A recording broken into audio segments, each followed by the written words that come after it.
Assalamualaikum warahmatullahi wabarakatuh. Sebelumnya perkenalkan, nama saya Muhammad Rawi Nopal. Saya dari Teknologi Rekayasa Otomasi angkatan 2023 dengan NIM akhir 015. Di sini saya akan menjelaskan dari praktikum ke-9, yaitu implementasi dan analisa PWM. Pada praktikum ini yang akan dibahas yaitu yang pertama Arduino Mega dan ESP32S2 Mini. Selanjutnya itu PWM, frekuensi PWM, dari cycle PWM, resolusi PWM, PWM inverting, PWM non inverting, dan geser pas PWM. Percobaannya yaitu ada 6 pada praktikum ke-9. Selanjutnya definisi Arduino Mega dan ESP32S2 Mini. Arduino Mega adalah papan mikrokontroler berbasis Atmega 2560 yang dirancang untuk sistem dengan tingkat kompleksitas tinggi, khususnya pada bidang otomasi, robotika, dan interfacing. Board ini bekerja pada tegangan 5 volt dengan clock 16 MHz serta didukung memori besar yaitu 256 KB flash, 8 KB SRAM, dan 4 KB EPROM, sehingga mampu menjalankan program yang kompleks dan stabil. Arduino Mega memiliki 54 pin digital input-output, 16 pin analog, 15 pin PWM, serta 4 port komunikasi serial atau UART yang memungkinkan pengendalian banyak sensor dan aktuator secara bersamaan. Keunggulan utamanya adalah kapasitas pin dan memori yang besar meskipun ukurannya lebih besar dan konsumsi daya lebih tinggi dibanding Arduino Uno, sehingga sangat cocok digunakan untuk aplikasi otomasi dan kontrol skala menengah hingga besar. Selanjutnya yaitu ESP32S2 Mini. ESP-S2 Mini adalah papan mikrokontroler berbasis ESP32S2 yang memiliki keunggulan utama pada konektivitas Wi-Fi dan ukuran fisik yang ringkas. Board ini dirancang untuk aplikasi IoT, sistem monitoring, dan kontrol jarak jauh. ESP-S2 Mini bekerja pada tegangan 3,3 volt dan telah dilengkapi modul Wi-Fi terintegrasi, sehingga dapat langsung terhubung ke jaringan tanpa memerlukan modul tambahan. ESP-S2 Mini memiliki jumlah pin input-output yang lebih sedikit dibanding Arduino Mega, namun sudah mendukung fitur penting seperti PWM, ADC, SPI, dan L2C untuk menghubungkan sensor dan aktuator. Board ini menggunakan USB Type-C untuk pemrograman dan satu daya serta mendukung pemrograman melalui Arduino IDE dan MicroPython. Dengan ukuran kecil, konsumsi daya rendah, dan kemampuan komunikasi nirkabel, ESP-S2 Mini sangat cocok digunakan pada aplikasi IoT, smart system, dan monitoring berbasis jaringan. Selanjutnya yaitu PWM, frekuensi PWM, dari cycle PWM, resolusi PWM, PWM inverting, PWM non inverting, dan geser pas PWM. PWM adalah teknik pembangkitan sinyal digital yang menyerupai sinyal analog dengan cara mengatur lebar pulsa dalam satu periode.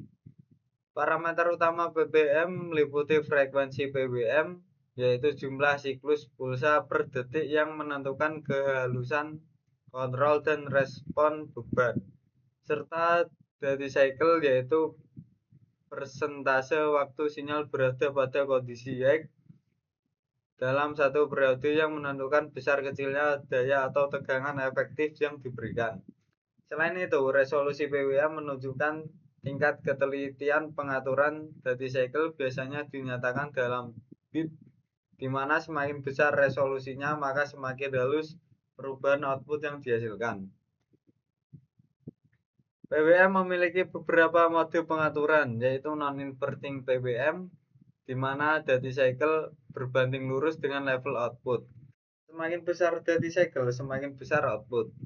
Dan inverting PWM, di mana hubungan tersebut dibalik, duty cycle yang besar menghasilkan output yang kecil. Geser phase PWM atau phase shifting adalah teknik penggeseran posisi pulsa terhadap waktu referensi tertentu tanpa mengubah frekuensi.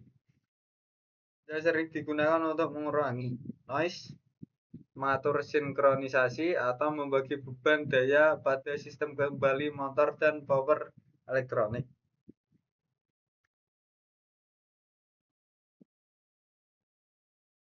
Selanjutnya yaitu untuk percobaan 1, yaitu mengatur PWM, duty cycle, dan resolusi bit.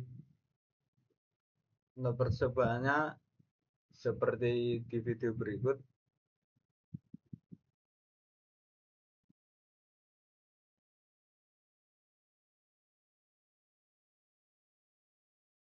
Pada percobaan 1 sampai 3, yaitu menggunakan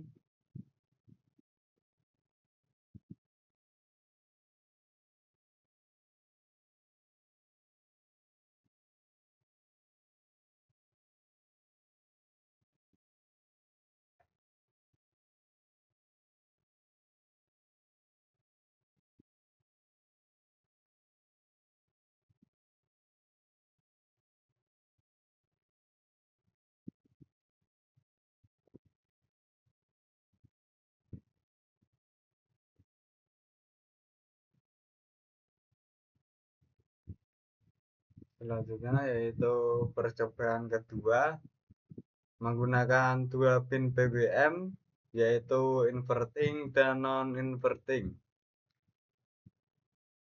Bisa dilihat pada video berikut.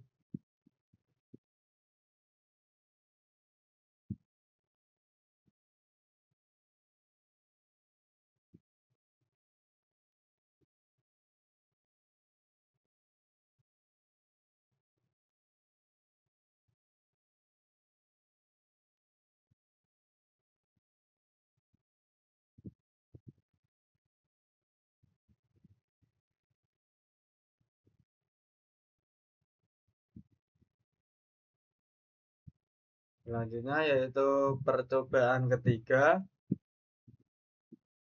yaitu menggunakan slider untuk menggeser fasa.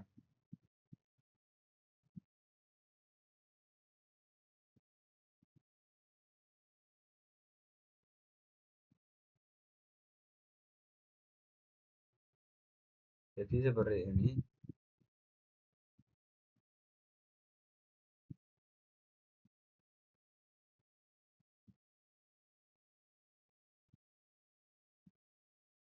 Selanjutnya pada percobaan keempat, yaitu menggunakan ESP32 S2 mini.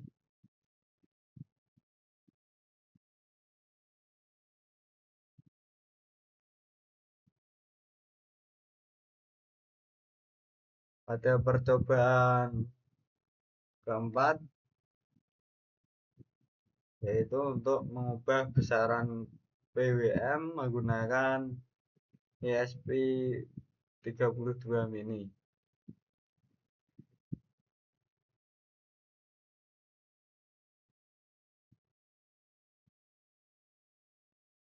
Ya, dilihat pada video yang tertera.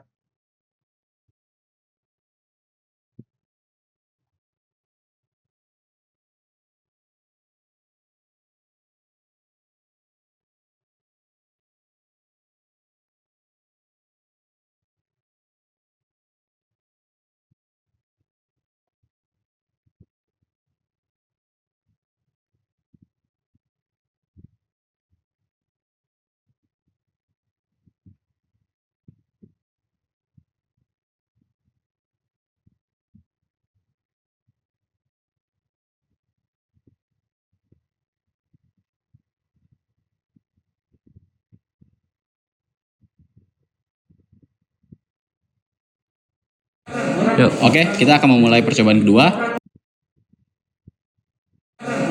Kita akan memulai percobaan kedua, yaitu memvariasikan duty cycle dengan versi yang PWM inverting dan non inverting. Pada percobaan ke-5 dan ke-6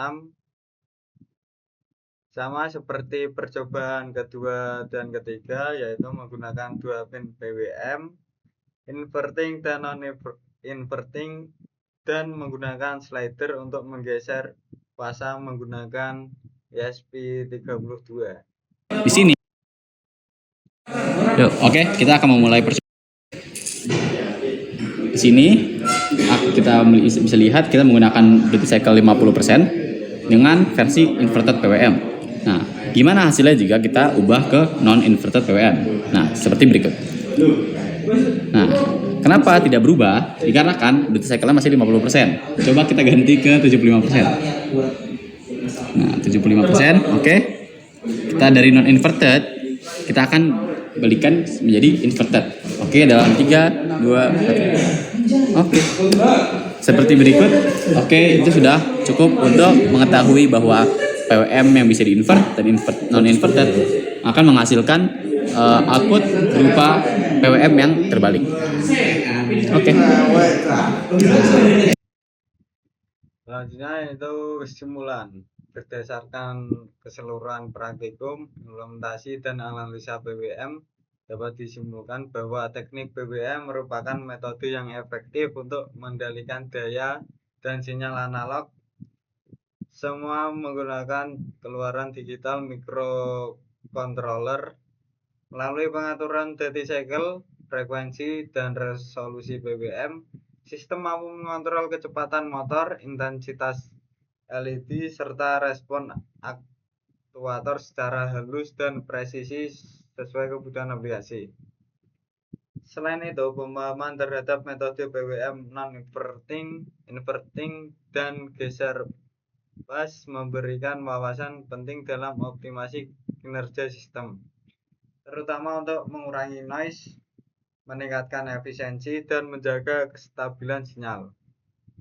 Pada praktikum ini menunjukkan bahwa pemilihan parameter dan mode PWM yang tepat sangat berpengaruh terhadap performa sistem kendali, sehingga menjadi dasar penting dalam perancangan sistem otomasi dan elektronika terapan. Sekian dari saya, bila ada kata-kata yang salah mohon dimaafkan. Assalamualaikum warahmatullahi wabarakatuh.